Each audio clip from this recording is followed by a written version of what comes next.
Ladies and gents, welcome aboard. Today we're going to be showing off the top 10 updated meta loadouts to use in Call of Duty Warzone Season 4. Quick reminder, AIM controllers, the custom pro controller that I use, just launched a new sale for 30% off controllers above $269, making them less than 190 bucks with code TCaptainX at aimcontrollers.com. Now I'm going to leave these TTK charts up on the screen for a moment for you to pause and look at if you'd like. But otherwise, let's go ahead and jump right into our top loadouts. If you like this style of video and want to stay up to date on the Warzone meta, make sure to leave a like and subscribe and come check out a stream here on YouTube or Twitch. So starting off, we've got the TR2 Marksman rifle. Now the cool thing about this, it is a semi-auto gun, but it takes AR ammo, so you don't have to worry about that. But it's got some of the best long-range TTKs in the game. The recoil's not bad at all either. And then to pair with that, we've got the Saug, which is a super underrated SMG. It last season was probably the best, but it's just slightly overshadowed by a few other options right now. For the TR2, I like to go with a 3X on this one. Compensator to really reduce that vertical recoil, gain twist to maximize bullet velocity, vertical foregrip, and then extended mag 1 is usually plenty. For pretty much all of my long range guns, if I'm gonna add Gunfighter, I'm gonna add usually things like either the ergonomic grip or quick draw grip. And then usually we're gonna go in with a stock such as the combat stock or heavy stock. And lastly, I'm picking between either overpressured or recoil springs. If the gun's not bad recoil wise, I'll always go overpressured for more bullet velocity.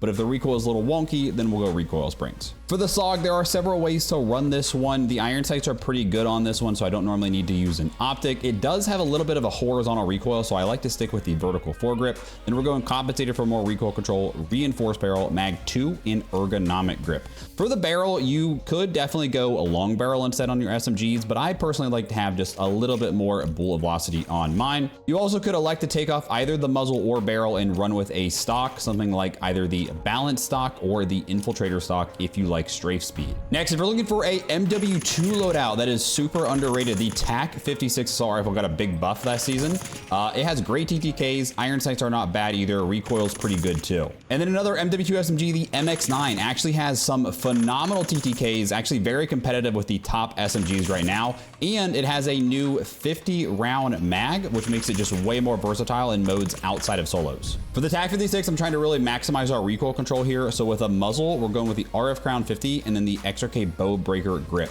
Now, as far as the way they did MW2, MW3 guns recently, literally all of these control options do the same thing. It literally doesn't really matter. There's a few that do a few things very slightly different, but most of these are going to do the same thing. Same with the underbarrel here. All of the vertical grips are pretty much going to do the same thing as far as recoil control. Then we're going to go with the Tundra Pro barrel to get range and bullet velocity, 60 round mag, and lastly, high velocity. Now, if you don't like the iron sights, I'd probably say take off the high velocity for an optic. Personally, I'd go with a 1X, maybe like the AIM op. And then for the MX9, again, we're going for a combination of recoil and mobility. So we're going the flash hider to help recoil, the 16.5 Bruin barrel to add some range, extended mag, which is now the 50 round mag, the riser, which is going to help our sprint to fire and mobility. And then lastly, the Bruin stock, which is going to help a little bit with our recoil control. If you don't like the iron sights on this one, I'd probably say take off either the comb or the stock and go with whatever 1X optic of your choice. Some other non-BO6 guns that are pretty solid after buffs. We got the M4 from MW2 here. This one got a nice buff for damage and recoil. It's really good mid-range, especially on like Rebirth Island. And then the HRM actually has one of the fastest chest TTKs of any SMGs. The recoil is a little bit bouncy, but it's not bad, and the mobility is pretty solid too.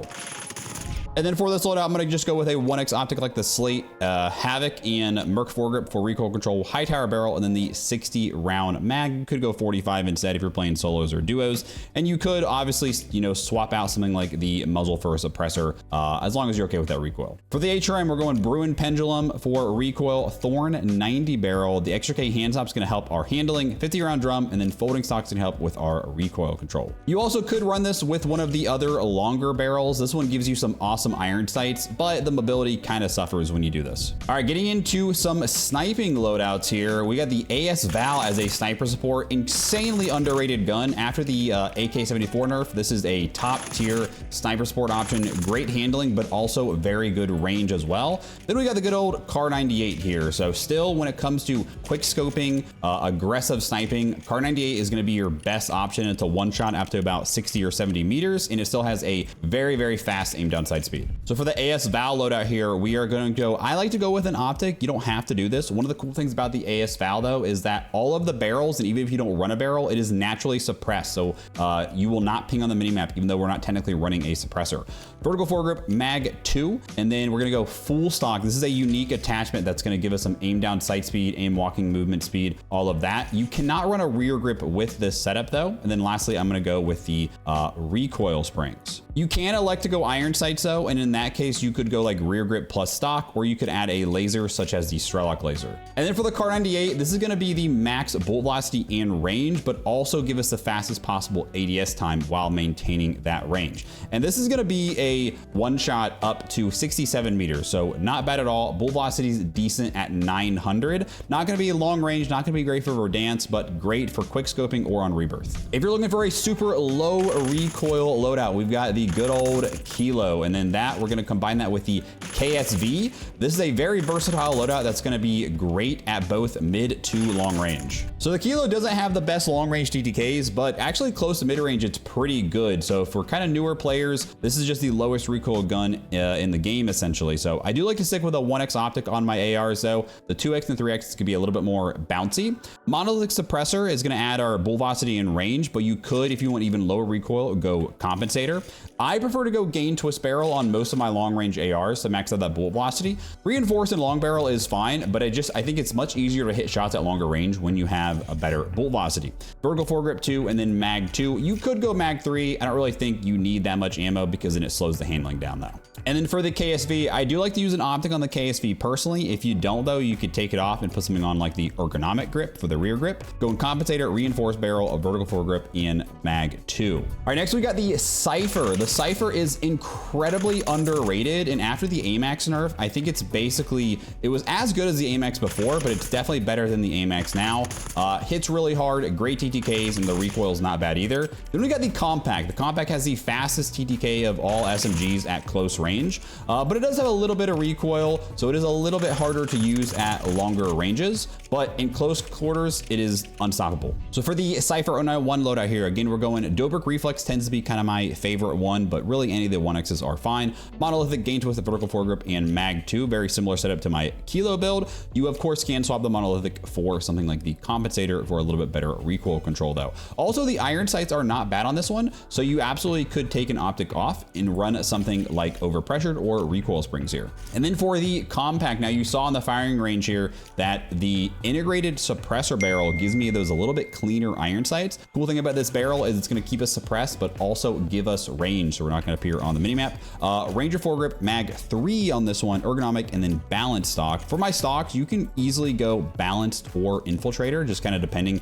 if you like more strafe speed or more general movement speed. One thing to mention about the Kompakt is that normally the vertical foregrip is better for recoil control, but for some reason, the Ranger gives you the same amount of recoil control plus sprinting speed, so you might as well run the Ranger foregrip. If the recoil is too much, you obviously could take off the barrel and then run something like the compensator as well though. All right, now we are really starting to get into the S tier meta classes. This is the GPR, and this is a really cool blueprint that I have too for the GPR. This is probably the number one, or this is the number one sniper support in the game. It's got very competitive close range TTKs and handling, but also can compete at mid to long range because the recoil control isn't too bad either.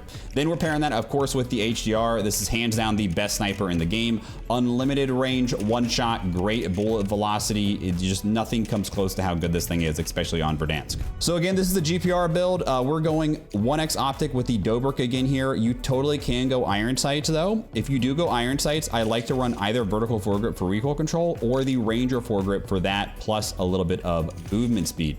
I like to go suppressors to stay off the minimap, also reduce any muzzle flash. Again, you can go compensator. Just gonna go mag 1 here because mag 2 is gonna hurt our movement speed. Ergonomic grip, and then the balanced stock, and this thing has great handling for an AR and can really compete at all ranges. And then the HDR, so I like to run mine with the kind of max range setup, but also try to make it aggressive and have pretty fast aim down sight speed. So monolithic, gain twist, and overpressure are gonna give us that max bullet velocity to make this thing have awesome, almost hit scan bullet velocity. Then we're gonna go fast mag 2. This does reduce you to only a 4-round mag, but the reload is super fast with this, and it helps our our aim down sight speed. And then lastly, the quick draw grip is gonna help our ADS as well. So this is gonna be our number 2 overall loadout. And honestly, both of these guns are just as good as the number 1 loadout. It's just kind of comes down to personal preference. So we've got the Grau or the SWAT 556. These of course have the awesome iron sights, very low recoil, great bullet velocity. And then we've got the Ladra SMG, very fast fire rate, recoil's not bad on this, good mobility, one of the best TTKs for all SMGs. So for the Grau, of course, this is the SWAT 556 marksman rifle that we're gonna use that Grau conversion kit on. Then after that, we're gonna go monolithic vertical foregrip, the full auto extended mag, which is a 50 round mag, and then the quick draw grip, although you also could go ergonomic if you wanna use this a little bit more aggressively. We can't use a barrel on this. I don't think you need to waste an optic because of how clean the iron sights are. And then for the Ladra, a few ways to set this one up here. I like to go reinforce vertical foregrip mag 2, ergonomic and balance stock. We very easily could take off either the barrel or the stock and add something like a muzzle, like a suppressor or compensator, or you also could add an optic instead if you don't like the iron sights. One thing to mention on my SMGs is I don't like to run a monolithic on them because this is going to penalize our aim down sight speed. And you just don't want that on a close range gun. I don't think that trade-off is worth it. So I will either usually run compensator for recoil or just suppressor to stay off the minimap since there's no cons with the suppressor. All right, and our number 1 overall loadout in what is the kind of main meta right now is going to be the Krig C assault rifle. Very low recoil, got a big buff recently to both its recoil and its damage, giving it awesome TTKs. And then the good old C9 or MP5, which also caught a nice buff recently. It's got one of the most consistent overall good TTKs. It's got great iron sights, very low recoil, good mobility. It just checks all the boxes. So for my 5 attachment Krig C build, again, I'm going Dobrik. You can go 2X or 3X, but I think the 1X is just way easier to shoot with. Monolithic, gain twist, vertical foregrip, and mag 2.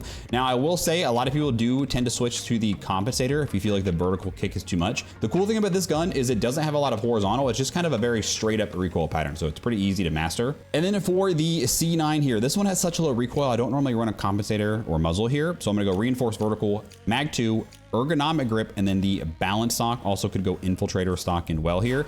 And you also could switch this for the ranger foregrip for just a little bit better sprinting speed. Now, if you want to run a compensator or something like that, you could either take off the barrel or the stock and go compensator for better recoil. When I am playing Verdansk and especially ranked, I will almost always grab my AR Gunfighter Loadout first. And so with this is going to be my Krig C Gunfighter. And generally with all of my ARs, I'm going to add usually the recoil springs most of the times, sometimes overpressured. Then we're going to add a combat stock or sometimes a balance stock.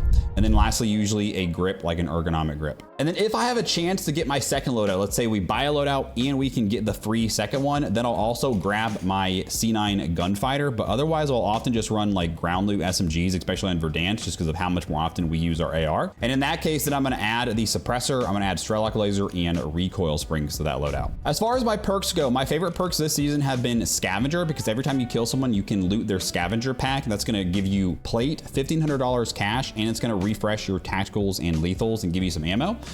Then Tracker, very, very strong, especially when playing with teammates, because it allows you to really see and highlight enemies, especially in dark areas. And then lastly, Tempered. As far as perk 1, some other great options. Reflexes is great if you're annoyed with dealing with the spring traps and blast traps. It's going to delay those explosions. Mountaineer is really good on Rebirth Island, but I don't think it's really worth running too much on Verdansk. It's not nearly as strong as it used to be in MW3 as reducing fall damage. Survivor is still a very, very solid option as well. It's going to make you start to heal your health much faster. For perk 2, Tracker is definitely my favorite, but I will say Quick Fix is not bad. I don't like to run Quick Fix normally though, because there is a bug with it where you cannot cancel your plating. You can hip fire while plating, which is nice, but you cannot cancel it, and so you are forced to hip fire while plating. Sprinter's not bad, but I don't think it's necessary on Verdansk because you can just switch to your melee button. Cold-Blooded is also very, very underrated with how popular Tracker is and how strong it is.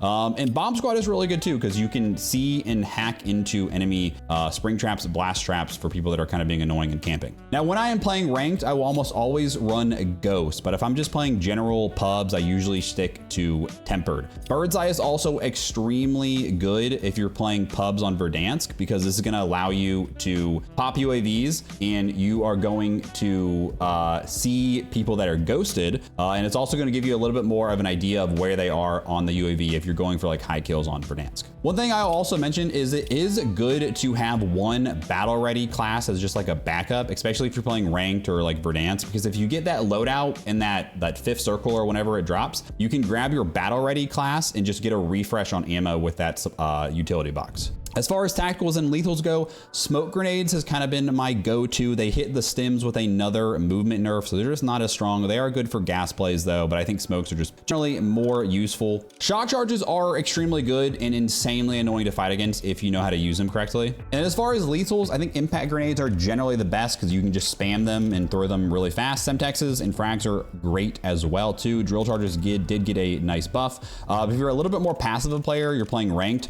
spring mines and blast traps as well are extremely strong and annoying to deal with. If I am playing Resurgent and playing really aggressive though, I do like to go throwing knives just to make getting my finishes a little bit easier though. All right guys, that's gonna wrap things up. Hope you found the video helpful. If you did, make sure to leave a like, subscribe, come check out a stream here on YouTube or Twitch. Otherwise, appreciate y'all. We'll see you in the next one.